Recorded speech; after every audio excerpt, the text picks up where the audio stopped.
These squirrels are out there messing with my dog, driving him absolutely nuts. It's like 5 degrees outside, but he wants to be out there because these little rascals. So if I bring him in the house, he's just gonna go nuts the whole time, but I don't want him to freeze. Go away, squirrels.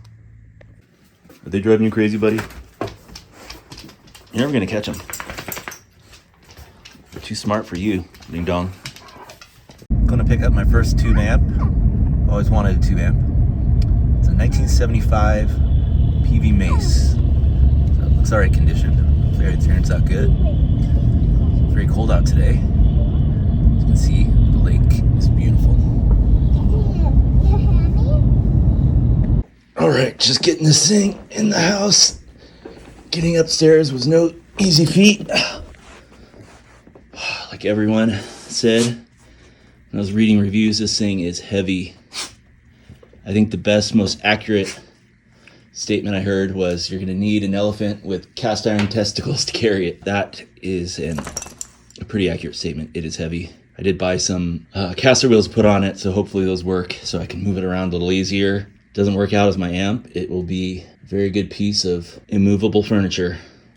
Hey, it's Aaron, and this video is about a 1975 Peavey Mace amp that I found that I'm currently using as a chair because it was so heavy to get up the stairs. But anyways, I just want to do a little disclaimer. I'm not an expert at fixing amps. I'm taking risks into my own hands. This is not advice by any means. I want to pull it apart. I know there's a ton of voltage in this thing and it could be dangerous. I'm an idiot. I could kill myself, but I'm taking that risk in my hands. I'm not giving advice to anything else. On the hunt for a tube amp for a while and I found this. So I'm gonna pull it apart, see what it's all about, get it cleaned up before I play it. Hopefully everything works fine, but there were some things I need to work out. Pull out the tubes, make sure those are all working. But again, I'm no expert. I like to tinker with things. I like music. This channel is more geared to people who maybe enjoy dry humor, or maybe you're just a really bad guitarist and you see me play and it gives you re-inspiration that you're a lot better than you really think you are. Okay, first things first, I'm gonna try to work smarter, not harder. I bought some wheels for this amp. I don't wanna throw my back out, so I'm gonna roll it from here on out. Hopefully I don't disturb Paul's sleep. He's only on 12 hours of sleep today.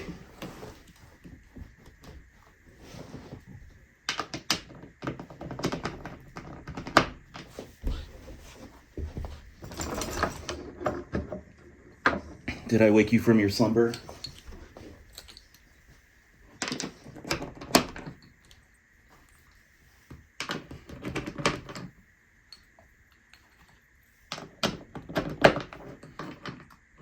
It might be a little small. Let's see.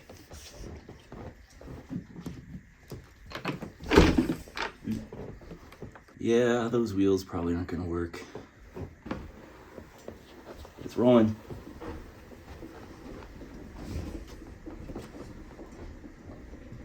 Now, I used to not be a big fan of the look of Peaveys, but I think I'm coming around. I do like all these metal knobs here. Those are nice. Look.